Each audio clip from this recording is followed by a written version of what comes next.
I have a problem. And that problem is with this suit I have, this pneumatic suit, which is very cool. It allows me to fly around like this. It allows me to do all sorts of other things, like I take no fall damage and whatnot. But there is a problem with it, and it's this situation right here. So currently, I'm using these advanced liquid compressors in order to generate the pressure, the air pressure that I need to power my suit. But here's the thing. Every time I come back to this, it's at zero. It's at zero. It's just empty completely, which sucks. And also, these things require fuel, and I've basically used up like most of my fuel. I've still got LPG up there, but that's useful for stuff. I need to figure out a way to generate more pressure, more of this PneumaticCraft pressure, so that I can keep my armor fully pressurized, I guess. And there's actually a mod in this mod pack that uses create energy, which we have in great supply, to basically to generate this pressure. So what I want to do today is I want to get that working. I want to integrate create and PneumaticCraft together. But before we do that, my colonists, I want them to keep working. I want them to keep working while I'm busy doing my thing. And so we're gonna start on 2 big projects, and we'll see where they get with them. First one is this, our town hall. We're gonna hit upgrade on the town hall. We're gonna get that up to level 3, and then we're also gonna hit upgrade on our university over here. Build options, upgrade. We're gonna check in with our colony a little bit later to make sure that they're actually, like, you know, working away at this stuff. They should have most of what they need. Hopefully they can just start grinding away while we're busy dealing with our little system over here. So the first thing we're probably going to do is just get rid of this, because I don't think we're going to need it when we're done. What I'm hoping for is that we can integrate our new system in with the rest of this, because ever since I've gotten this armor, I basically haven't touched PneumaticCraft at all. I've had no need for it. Everything is just basically turned off at this point. It wasn't even hooked up to the pressure. All right, a clean slate ready to be used. Now, one of the things we're going to need to do is we're going to need to get our create power up here, and I'm thinking we do it from over here. How does this work? How does this work? How do we turn create power into PneumaticCraft pressure? Well, there's actually an example. There's an in-world example in a structure far away. And it just so happens that I had explored that structure in a previous video. So we're gonna go check that out right now. Right here. Teleport over there. And this is exactly what we're after. So this unit here, engage, see how it says engage clutch at 4.9 bar to prevent explosion? This thing has a pressure tube that will emit a redstone signal when it reaches a certain bar, which essentially means that the moment that this system hits a point where it would explode, where it would otherwise explode or otherwise be annoying and make lots of noise or whatever, it turns itself off. It just immediately turns itself off whenever it reaches its max pressure, which is really nice and convenient. We've also got this industrial air blower, which we could potentially use to replace our current fan system, which is a little bit, let's be honest, it's kind of awkward. It's really jank. My current fan system is like, I'm like moving the source blocks around, like the water and the lava and stuff. I'm moving everything around to like cook and do whatever I need to do. Now that I've taken a close look at this machine here, I think I know exactly what I need to do once I get home in order to make myself a awesome pressure system for powering my awesome armor and also other things that we might need. Okay, so I've ran into a bit of a problem here. Apparently these only go up to 5 bar of pressure, and we need like 10 bar at minimum. It would be nice if we could get even more too. So you know what? These rotational compressors and my whole plan here, yeah, it ain't gonna work. It ain't gonna work. It's pretty unfortunate, but I have another idea. There's this, the flux compressor. This thing will allow us to generate pressure up to 20 bars with like just energy. So like the energy that we're generating with those down there, the power, the like electrical power that we're generating with those, we could use that to power this flux compressor. And since we have this create power up here already, what we can do is we can actually use I think it's an alternator from Crafts and Additions. So we can actually generate power right up here just for this. We're going to make ourselves, okay. This is a little bit more intense than I thought it was. Okay. We're going to need to get some mechanical crafters going. Copper spools, a capacitor, which looks pretty easy as well. Zinc sheet, yeah, we can do that. Okay. Copper spool, which requires an empty spool, easy to make. We should be able to get all of this. We just need the mechanical crafter built. We already have, oh my gosh, we have exactly enough. Excuse me. All right, we have a quick little mechanical crafter set up here. What is that?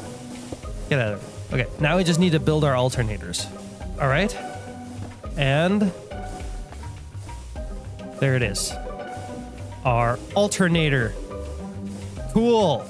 Now we just need a few more of these. All right, and there we go. These are all generating energy, which is nice to see. Now let's see if we get our flux compressor here, which we can actually make 3 of. Okay, it's actually generating quite a bit of pressure. I really need these to stop being so annoying. These 3 together will pretty slowly generate the pressure that we need, so we need to upgrade them. But we're going to run into another issue here, and that's temperature. As you can see, it's slowly going up. And oh wow, there's also not enough power being generated. They are getting up to 20 bars of pressure pretty quickly. And the temperature might not be too much of an issue, provided that they're not going to explode or anything. It is kind of annoying though, so we're going to set up a system to make sure that they don't do that, hopefully. We're going to set up our vortex tubes like that, and those are going to, in theory, exhaust some of the heat out of our system here. There we go. Now when 20 bar has been reached, this system should turn off and then power will stop generating. Holy heck, this thing is generating almost 2,000 degrees of heat. That's crazy. This little unit we've built is working, and it's working like a charm, man. And now we should be able to, just hook that up. You see how slow it is? The reason why it's so slow is because we have these volume upgrades in here. I've maxed out the amount of volume upgrades we can actually put in our chest plate, which means that it holds a lot more air, which means that we should have to come to this thing a lot less. So not only have we made a system that makes it easier for us to upcharge our armor, but we should also have to charge it a lot less often, which means more building, more flying, more everything, because we can. I'm also going to add this gilded upgrade, which essentially makes it so that we're wearing a gold piece of armor to piglins, which is kind of cool. Can add this scuba helmet into the mix, which essentially allows us to breathe underwater using the air that's stored in the helmet. I also realized that we can actually hide the stat panel, which is kind of nice. It keeps the clutter off of my screen, which I really like personally. That's actually much, much better. And we shouldn't have to worry too much about pressure anymore anyways. Oh, it's beautiful. Now let's take a look and see what our builders need. Wait a minute.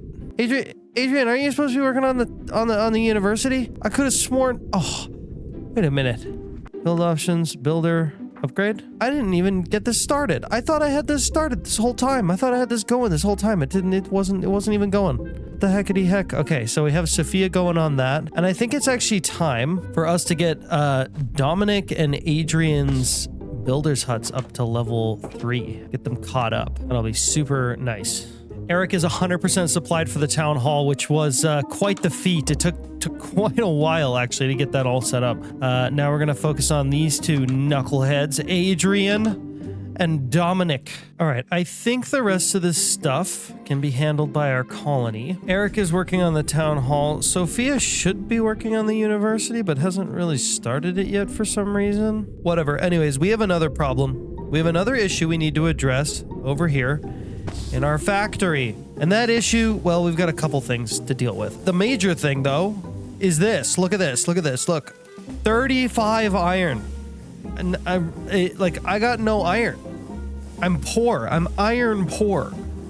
And that's just not good. That is not good at all. What we're gonna do is, well, twofold. We're gonna do two things. One thing is we're gonna set this up on a threshold switch so that when our item vault fills up with stone, it turns off, right? We don't want this thing to stay on forever. That's what we want. And that's what we're gonna have. If you've never messed around with threshold switches before in Create Mod, they're really, really handy. They basically allow you to automatically turn off a machine when your system is filled so that you're not just like constantly running these like hefty machines. This thing takes so much compute power to run. It's like every time I run this item vault, my computer like ramps up to 100 degrees. My computer like slowly begins boiling off the oceans every time I turn on this machine. It's insane. This machine single-handedly killed the rainforests. This machine single-handedly turned the coral reefs a stark white.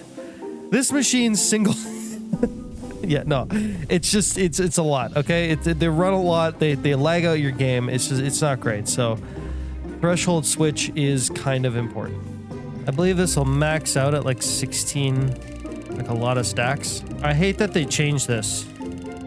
It used to just be a dang slider. Now you have to like scroll. It's not good. Maybe there's a way to automatically, shift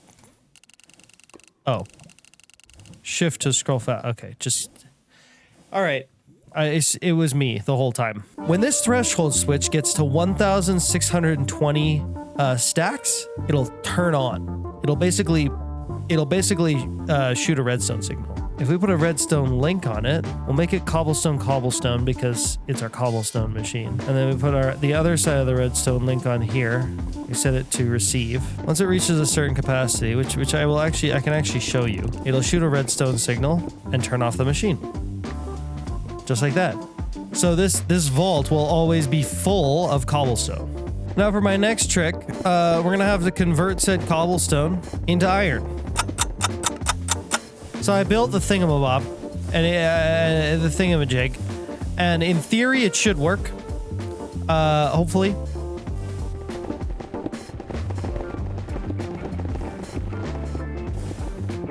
Okay, it's operating. Look at it spitting out gravel. Oh, this needs to be running. Okay, now it's working. And it is indeed slowly making iron. Actually, it's pretty quick. It's already made a block. That is not too bad. Let me show you a couple things. There's a couple of interesting things that we've done here. So first of all, we're using these item silos, which are basically just vertical item vaults. So this is just an easy way to get a couple blocks of elevation. The next thing we're doing is we're dropping all of our flint into this matter condenser, and we're dropping all of our iron nuggets, which is made by washing this gravel. We're dropping all of our iron nuggets into this, a compacting drawer, which is pretty cool. The compacting drawer actually automatically turns your nuggets into blocks or ingots or whatever you want. Not only do we have a threshold switch for this machine, we should also have a threshold switch for this one as well, which we already got four blocks of iron. Hey, that's not half bad. I'm actually pretty impressed. Could I get a stack of iron faster by like going and mining in the mountains for it? Probably. Yeah, honestly, yes. Very likely so. But you know what? This is a machine that's just going to be sitting here running basically indefinitely because this is a chunk loaded area. So, you know, over time, we'll have tons and tons and tons of iron waiting for us here. This has been a long time coming. I've needed an iron farm for a really, really long time. And, yeah, this is perfect. And slowly but surely, our factory here is growing into a larger and larger factory. Still haven't messed around with Create 6, even though I keep saying I'm gonna mess around with Create 6. Not sure when that's coming, but you know what? I do want to learn it. I do want to figure out how it works. I was thinking about doing that with an iron farm, but now that I have, I don't know. I did it this way. It works. I'm happy with it. We're fine. Now that we've figured that out, let's go back to our colony. All right, Eric's only gotten 16% of the way through the town hall, which I gotta say is measly at best. The university looks like it hasn't even started yet. What? Sophia, why have you not started the university yet? Where are you? Ah, I see. You're sick. And I see you're sick with something that my doctor cannot handle. Good to see you. Because you don't have kelp. Well, my mans, there you go. Oh, look at him go. Okay, he's gonna heal Sophia. There she goes. She's getting healed. Good. Our doctor's office, our hospital is working great. Now we've got a couple other knuckleheads here, Adrian and Dominic, and they're both almost done their builder's huts, which is quite exciting. So we're gonna have 4 level 3 builder's huts, which is really nice to see. Another question that I have, how are these farms doing? It looks like they're slowly but surely, like this one's definitely slowly but surely filling up. This one's already full. And the onions are like partially grown too, right? So that tells me that somebody's been working in the fields. Miriam, look at her, look. Oh my gosh, she's working in the fields right now. Look at her go. Good for you, Miriam. She's got a stack of peas. She got some garlic. She got some tomato. Not bad. One other thing I wanted to look into is the bakery, which actually has a worker now. We can make this really nice, fancy lemba scone. Well, it looks like a croissant in the bakery. And it requires honey bottle, butter, and drum wheat. Where do they make butter? At a cookery. So that's not the restaurant? Maybe we get a cookery when the restaurant upgrades. I don't know. I am curious. Do we have a cookery? There's a cookery. There's an actual like cookery building. I wonder if we could tuck it in there like that. It'd be kind of cool to have all these 3 buildings just like overlapped in that little space like that. I don't know what happens. I honestly have no idea what would happen if I just let my colony build like this and just like had these buildings like overlap this way. But I'm really tempted to try it because I think it would be really cool. I mean, I think it totally works. You know what? I'm gonna do it. I've never tried building a building like this before. There we go. So we're gonna have our bakery, our cookery, and our restaurant all like kind of in one place. But we shall see if that actually works in our favor. If it might not, but if it's really problematic, my solution to the problem is going to be to just upgrade all these buildings to level 5 as fast as I can, and then just like modify them by hand. But yeah, that's going to be it's going to be interesting to see how this actually shakes out. Okay, that's the end of the episode. Thank you guys so much for watching, and I'll see y'all in the next one. And maybe next time we'll make another big old machine. Maybe next time we'll, you know what I really got to do? This colony is getting big enough that I really need to start laying out all the roads. I've already got like this little section of road right here, but it's not quite right. One of the problems that I have with it is that this main road, it doesn't, for some reason, the university